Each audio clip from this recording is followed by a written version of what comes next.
We have a Coppola questions before we move on. Do you think there was any symbolism to the frog on the keychain, like at the very beginning? I totally forgot about that. Yeah, I feel it's like, raining frogs. So that, I don't know. I don't know. Yeah, I'm I don't not think sure. so. I don't know what it would be symbolic of. Yeah. Not sure. Maybe just a little added thing of like, rains frogs. That's the beginning of the end. Yeah, maybe. Maybe. Actually, that's a good point. There's a lot of those little things I feel like throughout. There's so much symbolism in the background of this thing. Do we think it's supposed to be cyclical? Like him floating off into the air at the end and is him falling down into the pool at the beginning and it's just supposed to start all over like it's a recurring dream? Maybe. Thing? That is something that I did wonder if that's what he was going for. I didn't know that it was like, I didn't think it was a person that fell. I thought it was just like, I thought it was a body that fell. I thought it was a body into the too, pool. because the first thing that struck my head is, of course, I just think of Breaking Bad, especially early in the film. There's a lot of similarities. I thought plane crash, hence the keys, shoes, and then a body. That was my thought. I thought it was a body too that crashes into the pool at the beginning. I guess I'll find out when I screenshot. That's cool. Yeah, I thought it was. I like that idea. But that's kind of thought that's what he was going for. Is it's sort of blending that. By the time that third act happens, you're not quite sure if what you're watching is real or a dream, and then it's like it could just loop back around itself, and maybe this whole thing is just the dream scenario. It's all a dream.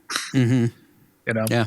I think they play it in a way because you're not supposed to end things on "it's all a dream" because that's a shitty storytelling device. But it's ambiguous enough that we're like, it could be the point of it, and they don't specifically tell you one way or the other. Because there's a lot of like dream logic happening in this movie. I mean, specifically at the end with like the influencers and dream influencers. But if you think about the whole thing, it kind of feels like a dream, the collective of consciousness and stuff. Christopher Borgli did say that was intentional. Was like there were a lot of like things that happened as if it was a dream throughout. So yeah, I think that was very intentional. Yeah. What do you think Paul's maiden name was? Something completely nondescript. Like, I don't know, Brown or something. Yeah, Smith. Why do you? We kind of asked this in the moment, and I sort of already said what I think of it. But why do you think that he never does anything in the dreams at the beginning? Like we talked about, I think it's because it's his subconscious being projected into other people's dreams, into their subconscious, and he sees himself as a meek person. Well, maybe he doesn't actually. Never mind. He doesn't think he sees himself as it, but that's his true what he self, right? That's his true. That's his true subconscious is meek. He's a bystander in his own life. I mean, even up until the very end of the film, he's a bystander. They had that cutaway to him and his wife reconnecting. And then cut right back. He can't take action. He fails. When he takes action, things get bad.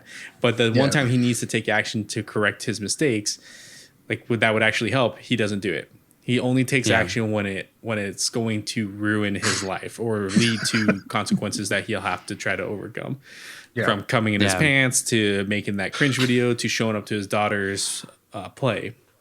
All those decisions that when he finally does take action, to throw in the sandwich at the guy, when he does take actions, he takes the wrong ones and it results in him having a worse time because of it. Yeah. I also, I feel like it's also, like I said, it's just kind of an innocuous person, like a celebrity in the background of your life that you don't think about until they start doing something terrible, and then suddenly you're focused in on that person. Yeah. I mean, I think it's also just, like you said, when he does take action, it gets amplified by the dreams that then come after that. So when he actually tries to go cheat with his wife with this girl, it comes in his pants and fails and stuff. Then the dreams start to take on like sexual nature that they start talking about. Like everybody starts having like rape dreams or him screaming when he's in the hotel that night, turning very negative. Then everything starts taking on the negative slant. And then when he, throws the food at the guy and gets beat up, then it's like, maybe it's a dream that comes at that point, but then people start,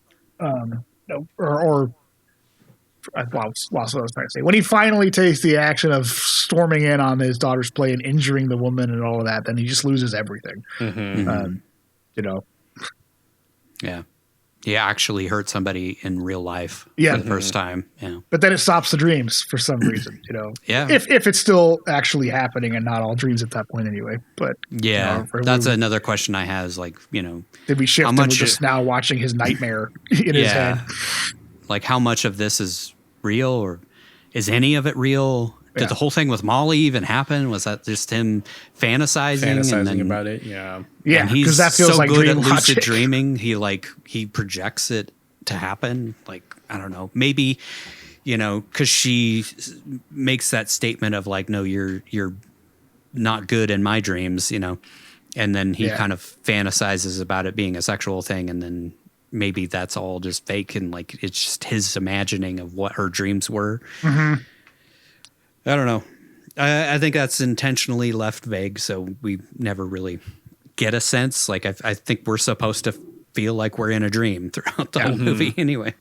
Why would thoughts still be working with Paul after everything? Is it because they signed a contract when he was hot and now he's like not, and they still have to honor that contract? Yeah, I mean, you'd think they were smart and they'd have a clause where they can cancel the contract based on events, but maybe not. Then there's like that cheesy saying, no publicity is bad publicity, which is not true in cancel, especially when it comes to cancel culture. Which I don't know. To me, that leads a little more credibility to the fact that the third act is a dream. He's in a dream. He's dreaming. Yeah. Now. Why would the head of the PR agency go along with him? Like, right. Yeah. Take him to Paris and hang out with him in this shitty book selling book deal. A lot of dream logic there too. So it's one of those things where it's like you're watching it and you just kind of accept it, but when you think about it, it's like that doesn't make sense. Yeah. And like the light falling and hitting him in the head and all that stuff. Right. Just, in the basement, calling back to him being asleep in his buddy in Brent's basement. So I still wonder if that's the point where we switch. That's what I felt like. Even Christopher Borgley also said that there was he was like, I was about to give something away, but I'm not going to give it away. And I think that's what he was alluding to was like, can't turn the light off. Yeah. That's the signal that he's living in a dream now, or we're watching the dream. Mm-hmm. I mean, just like if you really think about the fact that somebody can wear a device on their hand and enter people's fucking dreams, that's some pretty hardcore dream logic. And also speaks to his intelligence idea of the collective unconscious. Yep. So it calls back to that, and it gives him a convenient tool to take action in his dreams, because he can't take action in real life to win his wife back. That's a good point. I mean, because he had that opportunity, he pissed it away, and so now he's so incapable of making good decisions in real life. He has to resort to the dreams. And it's also like that dream logic, like, hey, if I can enter her dreams and give her what she wants, she's gonna want me back, she's gonna take me back. It's gonna negate all the negative shit that I brought into our lives this past year, and she's gonna be like, oh my god, I want you back, when clearly she's getting pounded by Chris. Which we never see. That could have just all been in Paul's head anyway. Oh yeah. I think so too, because they do leave it. I don't know. I got the intention that the kids were implying that yes, her and Chris are seeing each other. Yeah. But it's also still a little bit vague. Like, okay, just because he's coming around doesn't necessarily mean that they're in a relationship. You could also interpret that as he's around because they are working on a project. But you also see that he's with her at the play. At the play, right. But which again feels like dream logic of him, like, oh, I'm losing her. And because, you cut back to that scene in the hotel room. He's disturbed that she's spending time with him at their house, which is, So then you if you go to dream logic, then he automatically assumes that they're having a relationship outside of work. Yeah. The scenes that we see of them together, it doesn't really seem like he's into her or anything like that. He's just a coworker. So it makes less sense. It's dream logic. It makes no sense when you start thinking about it. And if he was into her, he wouldn't fire her from that project when things start going south with Paul. He would keep her on the project. He would defend her if he was really into her. So that all those things, like when you really look at the third act, they really do give you a lot to believe that it is Paul now trapped in his own nightmare. Yeah. I guess if we jump off and pretend that everything happened the way that it's presented to us, did he actually enter Janet's dream, or was that just him wanting that to be real so much that he's just dreaming about it? Yeah, it's kind of that his last line of "I wish this was real" could have had multiple meanings. It could be he wishes that, like, this scenario is not even real. The fact that he's able to enter into her mind in his dream and live out the fantasy that she wanted him to live out is probably not actually happening. Like, I doubt she still has that fantasy if they're completely split up over this stuff. So or she still holds feelings for him, and maybe this makes her realize that he actually still cares for her, and despite everything that he's done, which he really hasn't done a whole lot of bad things if you think about it. Which is sort of his character anyway. He's just passive. He doesn't do things. I think it's the dream that he has every night, hoping it enters her dreams. Yeah. And it's the looks she gives him are very vague. So it leaves it up to you to interpret whether or not that's her recognizing him in her dreams. And, or if it's just him dreaming the scenario, hoping that it gets into her subconscious. Yeah. And like he asks her if she's been dreaming about him. And she says no. And she's just like, why do you keep asking me that? So maybe he keeps having this dream, but it's not real. Yeah. It's not making it. It's not making it into her subconscious. Yeah. That's what I took away from it, which is why he floats off, because he's not actually grounded into her subconscious. Yeah. And then falls in the pool and we start all over again. There's a whole lot of things to think about with this film. I feel like that's kind of the great thing about it. It's like you said, I feel like it could be studied. Christopher Borgley did say that like the initial inspiration for him to write this was actually adaptation, long before he had any thoughts of Nic Cage being part of it. That's funny. It's pretty interesting how these two kind of subconsciously wanted Nic Cage to be in it, and then it manifested itself. It manifested itself. Yeah. Because who knows? Maybe we're. Because I don't know how you go from wanting to it, using adaptation as inspiration to not at least imagining Nic Cage playing the character. I just think he didn't imagine Nic Cage being this meek little pussy that we're presented with through the whole movie. I guess, but I mean, he's kind of like that in adaptation. He is, but he's parodying Kaufman, and he's playing Kaufman the way Kaufman wrote Kaufman to be. Yeah. So I think he's like, well.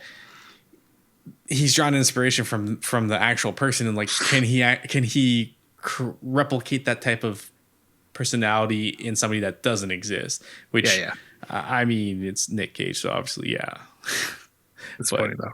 Yeah, it is funny. It's pretty wild if that's what that was inspiration, and then it ended up playing out like that. Yeah. I just wish he would have jerked off to a book cover in this one. Who says he didn't? As soon as he got his copy of the book home. Or the Zebra's book. Or the Zebra book.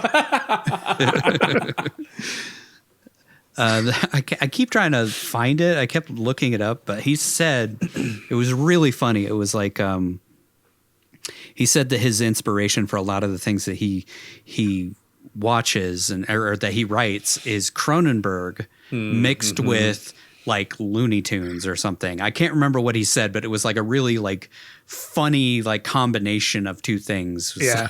Like, oh, okay. Like body horror and slapstick. Yeah. I can see that.